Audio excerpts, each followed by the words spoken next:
오늘 주신 말씀을 통해서 신뢰 결과를 맡기다 라는 제목으로 함께 말씀 나누겠습니다. 구약 성경의 사사기를 읽다 보면은 이 당시 사람들이 실패하고 고통당했던 이유가 무엇인지를 알 수가 있습니다. 그 이유가 무엇입니까? 자기 소견에 옳은 대로 살았기 때문이라고 말하고 있지요. 기준이 없습니다. 질서도 없고 원칙도 없습니다. 그저 오로지 자기들의 마음대로 살아갑니다. 이스라엘 백성들을 살펴보면 그들이 편할 때 또 풍족할 때는 어김없이 얄팍한 자기들의 마음, 자기들의 생각에 따라서 살아갔습니다. 그래서 결국 제약의 길에 빠지게 되었고 우상 숭배의 길로 들어서게 되죠. 그러다 보니 많은 싸움이 일어나게 되었고 분열이 일어나고 공격받고 고통을 당하게 되었습니다. 그런 생각을 해보면서 요즘 시대를 돌아보면 꼭 요즘 시대가 사사기 시대를 재현하는 것 같습니다. 진리가 그때그때 바뀝니다. 진리를 모르기 때문에 자기의 성격대로 기분대로 살려고 합니다. 요즘 사람들은 다른 사람들의 조언을 듣기 싫어합니다. 조언해 주려고 하면 나도 다 생각이 있어. 내가 알아서 할 테니까 간섭하지 마라. 너나 잘해. 이러죠. 그러나 자기 기분대로 자기 성격대로 살아가는 사람들은 대부분 실패를 합니다. 성도들도 비슷합니다. 내가 내 신앙 알아서 할 테니까 참견하지 마세요 하는 분들이 계십니다. 이런 분들은 대부분 신앙생활을 잘 하지 못합니다. 왜냐하면 세상은 내 뜻대로 내 생각대로 돌아가지 않기 때문에 그래요. 여러분, 우리는 하나님의 말씀의 도움이 절대적으로 필요한 사람들입니다. 하나님의 말씀을 따르면 결코 잘못될 일이 없는 거예요. 하나님의 인도하심에는 두 가지 원리가 있습니다. 첫 번째는 질서입니다. 그리고 두 번째는 기다림입니다. 여러분, 하나님을 어떤 분이라고 말하죠? 질서의 하나님이라고 말합니다. 고린도전서 14장 33절 말씀 같이 읽어보겠습니다. 하나님은 오직 화평의 하나님이시라. 모든 것을 품위 있게 하고 질서 있게 하라. 하나님은 무질서의 하나님이 아니라는 거예요. 그렇기 때문에 품위 있게 하고 질서 있게 살아가야 된다. 우리에게 말씀하고 있죠. 하나님은 하나님께서 세우신 질서를 스스로 깨트리지 않으십니다. 그렇기 때문에 우리가 하나님의 인도하심을 받으려면 하나님의 질서 안에 있어야 하는 거예요. 기다림도 하나님의 인도하심의 원리 중에 하나입니다. 하나님은 절대 서두르는 법이 없으셔요. 너무 빠르지도 않고 너무 늦지도 않으시고 가장 우리에게 필요한 때에 응답을 주시는 분이 하나님이십니다. 그렇기 때문에 우리는 기다림이 필요한 거예요. 그런데 사람들은요, 이 기다리는 것을 싫어합니다. 여러분, 여러분의 인내력은 어느 정도 되십니까? 어떤 분들이 조사를 해놓은 것들이 있더라고요. 한국 사람들의 인내력은 3분이다. 그 근거가 뭐냐? 컵라면 있잖아요. 그 컵라면에 뜨거운 물을 붓습니다. 그리고 나서 3분을 기다려야 되는데 한국 사람들은 어떻게 하고 있어요? 못 기다립니다. 열어가지고 콕콕 찔러보고 이게 퍼졌나 안 퍼졌나 막 해보고 또 닫고 또 닫다가 또 열어보고 하는 거예요. 그 익기도 전에 먹는 거죠. 3분을 기다리지 못하는. 우리가 왜 기다리는 것을 못하는가 생각을 해보니까요. 요즘 시대가 점점 빨라지는 세상에 살아가다 보니까 점점 기다리는 것을 어렵게 느끼는 것 같습니다. 하지만 우리 기독교는 기다림의 종교입니다. 다시 오실 예수님을 기다리는 신앙이 우리 성도들의 신앙이요. 그 신앙을 고백하며 사는 사람들이 성도들이죠. 그래서 성도들은 기다리기를 잘해야 되는 거예요. 시편 27편 14절 말씀 읽어보겠습니다. 너는 여호와를 기다릴지어다. 담대하며 여호와를 기다릴지어다. 여호와를 기다릴지어다. 하나님의 때, 하나님의 응답을 기다리라는 거예요. 강하고 담대하며 여호와를 기다릴지어다. 이렇게 말씀하고 있습니다. 여러분, 기다리면은요, 강함이 있어야 되고 용기가 있어야 되고 담대해야 기다릴 수 있는 거예요. 기다리지 못하는 분들은요, 이 두 가지가 없는 거예요. 담대함이 없는 거예요. 그래서 조급한 것입니다. 여러분, 때가 되면 하나님께서 맡겼던 것들을 열어주셔요. 그래서 기다리는 거예요. 하나님께서 때가 되면 묶었던 것들을 풀어주십니다. 그래서 우리는 기다릴 수가 있는 거예요. 한나가 아이가 없었습니다. 그래서 늘 스트레스를 받았고 많이 울었죠. 어느 날 성전에 올라가서 흐느끼면서 하나님 앞에 간절히 기도하고 있었습니다. 옆에 있던 제사장이 그것을 보고요, 이렇게 훈계합니다. 내가 언제까지 취하여 있겠느냐? 포도주를 끊으라. 성도가 와서 기도하고 앉아 있는데 너 술 취했구나. 야, 술 좀 끊어. 이렇게 말하고 있는 거예요. 세상의 제사장이. 요즘으로 말하면 목사가 기도하고 있는 성도한테 너 술 취했구나. 술 끊어. 이렇게 하고 있는 거예요. 똑같은 거예요. 그때 답답한 마음에 한나는 자초지정을 설명합니다. 내 주여 그렇지 아니하니이다. 여호와 앞에 내 심정을 통한 것뿐이오니 지금 간절하게 기도하고 있을 뿐입니다. 이렇게 이야기를 합니다. 그랬더니 엘리 제사장이 한나의 말을 듣고 이렇게 축복하죠. 평안히 가라. 하나님이 내가 구한 것을 허락하시기를 원하노라. 이 한나의 믿음을 우리는 알 수가 있어요. 한나의 믿음은 어떤 믿음이었냐면요, 하나님의 질서를 믿는 믿음이 있었어요. 어디에서 발견할 수 있냐면, 말씀드렸듯이 비록 영적으로 어두웠던 엘리 제사장이에요. 하지만 엘리 제사장을 누가 세우셨어요? 하나님이 세우셨어요. 하나님의 질서 안에 있는 사람이라는 거예요.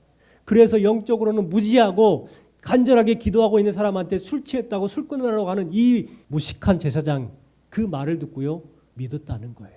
이것은 엘리 제사장을 믿은 것이 아니라 누굴 믿었어요? 하나님을 믿은 거예요. 하나님의 질서를 믿은 거예요. 여러분 신앙생활할 때요, 저를 믿지 마세요. 목사를 믿지 마세요. 하나님을 믿으세요. 그래야 상처를 안 받아요. 또한 그 엘리 제사장의 말을 듣고 한나는 돌아가서 기다립니다. 급해가지고 언제 아기가 생깁니까? 몇 월 며칠 몇 시에 관계를 해야 아기가 생깁니까? 막 조급해하고 그랬으면 어떻게 됐을까요? 그는 기다렸어요. 그 믿음대로 사무엘을 낳았습니다. 여러분 하나님의 질서를 알고 여러분도 기다림의 복을 누리는 성도가 되시기를 주님의 이름으로 축원합니다. 그렇다면 어떻게 기다릴 수 있을까? 오늘 주신 말씀에 그 답이 있습니다. 기다리는데 막연하게 기다리는 것이 아니에요. 가장 첫 번째는 하나님의 뜻에 순종하며 기다려야 합니다. 오늘 말씀에 보면 룻이 시어머니 나오미의 말을 듣고요, 순종하지요. 그리고 보아스에게 모르게 들어갑니다. 우리 8절 9절 말씀을 같이 한번 읽어볼게요. 밤중에 그가 놀라 몸을 돌이켜 본즉 한 여인이 자기 발치에 누워있는지라. 이르되 내가 누구냐 하니 대답하되 나는 당신의 여종 누시오니 당신의 옷자락을 펴 당신의 여종을 덮으소서. 이는 당신이 기업을 물을 자가 됨이니이다 하니. 보아스가 보니까 한 여인이 누워있는 거예요. 깜짝 놀래가지고 누구시오? 하고 물으니까 룻이 속삭이며 대답을 합니다. 저예요. 당신의 여종입니다. 옷자락을 펴서 당신의 여종을 덮어주소서. 주인님은 저에게 기업 물을 수 있는 친족이기 때문입니다. 이렇게 말하는 거예요. 룻이 보아스에게 고엘 제도를 지금 이야기하고 있는 거예요. 보아스 당신이 엘리멜렉 가문의 기업 물을 자이기 때문에 내가 온 것입니다 라고 분명히 말하고 있어요. 이 말은 무슨 말이냐면 내가 당신을 유혹해서 내 팔자를 고치기 위해서 온 것이 아닙니다. 저는 하나님의 뜻이기 때문에 이곳에 왔습니다 라고 말하고 있는 거예요. 하나님의 뜻이기 때문에 고엘 제도를 하나님께서 허락하셨기 때문에 그 뜻을 이루기 위해서 이 자리에 왔다는 거예요. 보아스는 룻이 음욕 때문에 온 것이 아니라 하나님의 뜻을 행하고자 용기를 내어 왔다는 것을 알고 감동을 합니다. 그래서 룻을 축복하죠. 당시 이방 여인이 하나님의 뜻을 알고 하나님의 뜻을 행하고자 왔다는 것은 대단한 거예요. 그래서 룻의 행동을 칭찬하고 있습니다. 보아스가 이렇게 말하죠. 내가 가난하건 부하건 젊은 자를 따르지 아니하였으니. 이 말은 무슨 말이에요? 음욕 때문에 온 것이 아니에요. 음욕을 품으려면 젊은 사람을 찾아가겠죠. 가난하건 부하건 이 말은 무슨 말이에요? 팔자 고치려고 온 것이 아니라는 거예요. 가난하건 부하건 젊은 자를 따르지 아니하였으니 네가 베푼 인애가 처음보다 나중이 더하도다. 저는 이 말씀이 참 좋습니다. 처음보다 나중이 더한 사람. 현숙하다는 거예요. 귀 있다 이렇게 말하죠. 보면 볼수록 이뻐지는 거예요. 처음에는 안 이뻤어. 그런데 보면 볼수록 이뻐지고 귀여워지고 뭔가 더 특별한 것들이 나타난다는 거예요. 그래서 보아스는 감동을 하고 이렇게 말합니다. 내 딸아 두려워하지 마라. 내가 내 말대로 내게 다 행하리라. 보아스는 룻과 동침할 수 있었습니다. 하지만 자신의 감정대로 하지 않았어요. 왜냐하면 하나님의 질서를 알았기 때문에 그래요. 그리고 하나님의 질서를 말합니다. 12절 말씀이죠. 같이 읽어보겠습니다. 참으로 나는 기업을 물을 자이나 기업 물을 자로서 나보다 더 가까운 사람이 있으니. 보아스도 남자기 때문에 음욕을 품었다면 동침할 수 있었을 거예요. 하지만 나는 기업 물을 자이나 기업 물을 자로서 나보다 더 가까운 사람이 있으니 이렇게 말하죠. 여러분 이것은 보아스의 신중한 행동을 알 수가 있습니다. 우선순위가 무엇인지를 분명하게 알고 있는 사람이었다는 거예요. 하나님이 세우신 질서를 먼저 생각했다는 거예요. 여러분 말씀을 통해서 우리에게 무엇을 말씀해 주는 것 같습니까? 자신의 뜻을 내려놓고 하나님의 질서, 하나님의 뜻을 생각하며 살아가라는 거예요. 우리는 하나님의 뜻을 생각하지 못할 때 조급하게 되어 있습니다. 기다리지 못합니다. 그리고 세상에 기웃거리기 시작합니다. 마음의 평안을 얻을 수가 없습니다. 조급함 때문에. 여기에 계신 우리 성도들은 세상에 기대지 말고 하나님의 뜻을 기대하시는, 그럼을 통해서 기다림의 복을 누리시는 성도가 되시기를 주님의 이름으로 축원합니다. 기다리는데 온전한 믿음으로 기다려야 합니다. 룻은 보아스로부터 책임을 다하겠다는 약속을 받았어요. 11절 말씀에 보니까 내가 내 말대로 내게 다 행하리라. 그리고 13절에도 또 약속을 받죠. 하반절에 보니까 이번에는 더 확실하게 맹세를 합니다. 여호와께서 살아계심을 두고 맹세하노니 내가 기업 물을 자의 책임을 내게 이행하리라. 이와 같이 확실한 약속을 해줍니다. 만약 보아스가 하나님의 질서를 어기면서 룻과 동침을 했다면 어떻게 됐을까요? 룻을 지킬 수 있었을까요? 아마 그러지 못했을 겁니다. 동침을 했다면 그들은 하나님의 복을 얻지 못했을 겁니다. 친족으로부터 고소를 당했을 것이고 율법을 어긴 사람이라고 비난을 받았을 겁니다. 더욱이 룻은 간음한 여인으로 돌에 맞아 죽었을 겁니다. 자기 생각대로 자기 감정에 따라서 행했다면 그들은 결코 좋은 결과를 얻지 못했을 거예요. 그런데 그들이 하나님의 질서를 알고 하나님의 질서를 따랐을 때에 보아스는 룻을 지킬 수가 있었다는 것입니다. 우리 14절 말씀 같이 읽어볼게요. 룻이 새벽까지 그의 발치에 누웠다가 일어났으니 보아스가 말하기를 여인이 타작마당에 들어온 것을 사람이 알지 못하여야 할 것이라 하였습니다. 보아스는 룻을 아내로 받아들이지 않았습니다. 그러나 룻에게 책임을 다하겠다고 기다리라 이렇게 말하죠. 타작마당에 들어온 것을 다른 사람이 몰라야 된다. 만약 누군가가 룻이 밤에 보아스를 찾아와 그렇게 동침하려 했다는 것을 안다면 삽시간에 소문이 다 퍼졌을 거예요. 여러분 소문이 얼마나 빠릅니까? 금방 소문이 퍼졌을 거예요. 그러면 두 사람이 만난 것이 불륜으로 낙인 찍힐 것이고 또 그것은 율법을 어긴 것이고 그렇기 때문에 모든 피해는 아마 룻에게 돌아갔을 겁니다.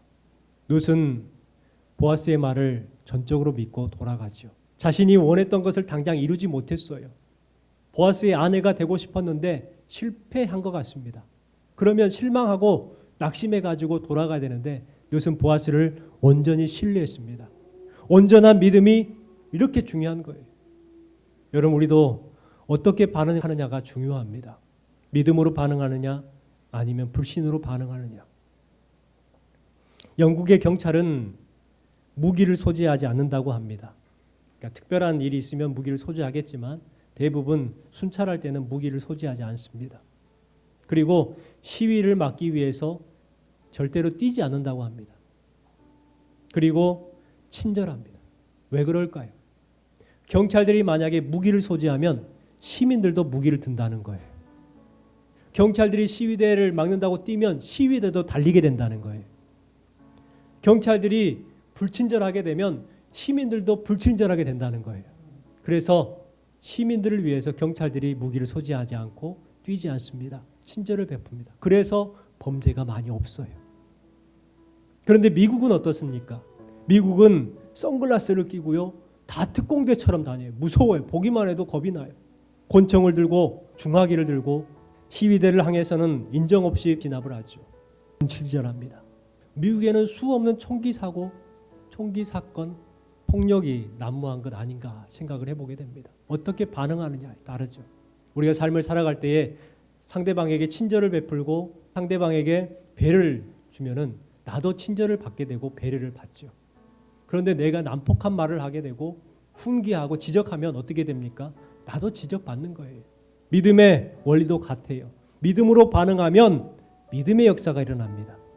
의심으로 반응하면 의심의 역사가 나타나고 불신의 반응을 하면 불신의 역사가 반드시 나타나게 되는 거예요. 여러분은 지금 어떻게 반응하고 계십니까? 여러분 믿음으로 반응하시고 믿음으로 믿음의 역사를 경험하시기를 주님의 이름으로 축원합니다. 기다릴 때 어떻게 기다려야 하는가? 온전히 맡김으로 기다려야 돼요. 새벽에 일어나서 룻을 이제 보내려고 할 때에 보아스가 보리를 6번 데워서 룻에게 줍니다. 룻은 그것을 짊어매고 조용히 보아스의 곁을 떠나서 집으로 가게 됩니다. 집으로 돌아오는 룻을 기다리고 있었던 사람이 있었어요. 누구였을까요? 시어머니 나오미가 기다리고 있었습니다. 아마 잠을 자지 않고 어떻게 잠을 자겠어요. 룻이 오자마자 묻습니다. 내 딸아 어떻게 되었느냐? 다급하게 물어봅니다.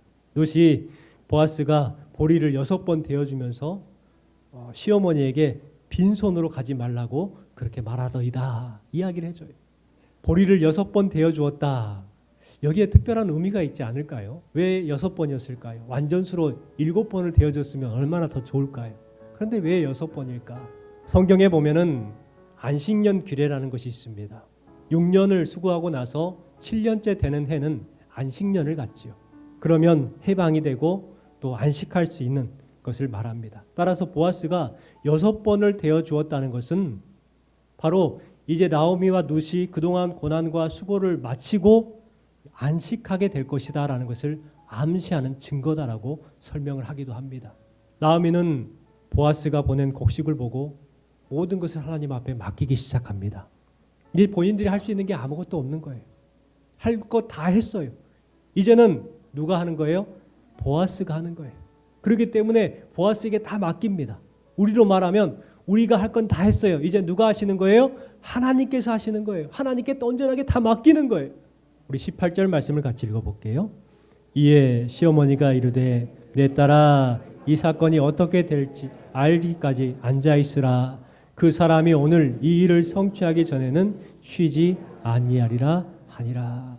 보아스를 믿고 맡기라는 거예요. 이 사건이 어떻게 될지 알기까지는 앉아있어라. 그 사람이 오늘 이 일을 성취하기 전에는 쉬지 아니하리라. 여기저기 들쑤시고 알아보고 나서지 말고 기다리라는 거예요. 우리 마음 같아서는 막 알아보고 싶어요. 들쑤시고 다니고 나서고 싶단 말이에요. 그런데 앉아있으라. 왜냐하면 보아스가 일할 시간이기 때문이라는 거예요. 우리는 이 말씀을 통해서 성도들이 세상에서 휘둘리지 않고 살아가는 방법을 발견하게 됩니다. 바로 하나님을 믿고 가만히 앉아있으라 명령하시는 거예요. 출애굽기 14장 말씀에도 비슷한 말씀이 기록되어 있습니다. 같이 읽겠습니다. 모세가 백성에게 이르되 너희는 두려워 말고 가만히 서서 여호와께서 오늘 너희를 위하여 행하시는 구원을 보라. 너희가 오늘 본 애굽 사람들 또 다시는 영원히 보지 아니하리라. 두려워 떠는 백성들에게 앞에는 홍해요 뒤에는 애굽 군대가 추격해 오는 가운데에 두려워하고 있습니다. 그때 모세가 하나님의 말씀을 백성들에게 전하죠. 두려워하지 말고 가만히 서서 여호와께서 오늘 너희에게 위하여 행하는 구원을 보라. 이렇게 말씀하고 있어요. 우리가 말씀을 의지하고 나아갈 때에 놀라운 역사도 일어나지만 우리가 하나님의 일하심을 믿고 바라볼 때에 더 큰 역사가 일어나게 될 줄 믿습니다. 그렇기 때문에 우리는 하나님의 일하심을 보는 눈이 있어야 되는 거예요. 그러면 우리가 어떻게 가만히 있을 수 있을까요? 모든 것을 주님 앞에 맡겨드릴 때 우리는 가만히 있을 수가 있는 거예요. 룻은 보아스가 어떻게 일할지 보지 못했습니다. 그러나 보아스는 룻이 볼 수 없는 중에도 쉬지 않았다는 거예요. 이것이 중요해요. 우리 하나님도 마찬가지입니다. 우리 눈에 보이지 않아도 우리가 느낄 수 없지만 분명한 것은 하나님은 지금도 여전히 쉬지 아니하시고 일하고 계신다는 거예요. 여러분 이것을 기억하시기 바랍니다. 전도서 11장 5절 말씀을 읽어볼까요? 바람의 길이 어떠함과 아이벤 자의 태에서 뼈가 어떻게 자라는 것을 내가 알지 못함 같이 만사를 성취하시는 하나님의 일을 내가 알지 못하느냐. 바람의 길이 어떠함. 여러분 바람이 어디서 불어와요? 몰라요. 그런데 불어오지요. 우리가 느껴져요. 아이 벤 자의 태에서 뼈가 어떻게 자라는지 여러분 보셨어요? 그런데 아이들은 자라고 있어요. 바람은 불고 있고. 그런 것 같이 내가 알지 못한 것 같이 만사를 성취하시는 하나님의 일하심을 내가 알고 있느냐? 분명한 것은 뭐예요? 하나님께서 여전히 일하고 계신다는 거예요. 이것을 믿는 거예요. 여러분, 우리는 하나님의 일하심을 우리의 눈으로 볼 수 없고 알 수 없지만 분명한 것은 하나님은 지금도 여전히 졸지 아니하시고 주무시도 아니하시고 우리를 위해서 일하고 계심을 믿으시기 바랍니다. 여러분, 우리도 오늘 주신 말씀을 믿고 하나님의 질서를 아는 성도의 삶이 되었으면 좋겠습니다. 그러기 위해서는 온전히 순종해야 합니다. 또 온전한 믿음으로 기다려야 합니다. 하나님께 온전히 맡김을 통해서 기다릴 수 있어야 합니다. 주님이 일하시고 성취하신다는 것을 믿음으로 하나님의 복을 받는 여러분 되시기를 주님의 이름으로 축원합니다.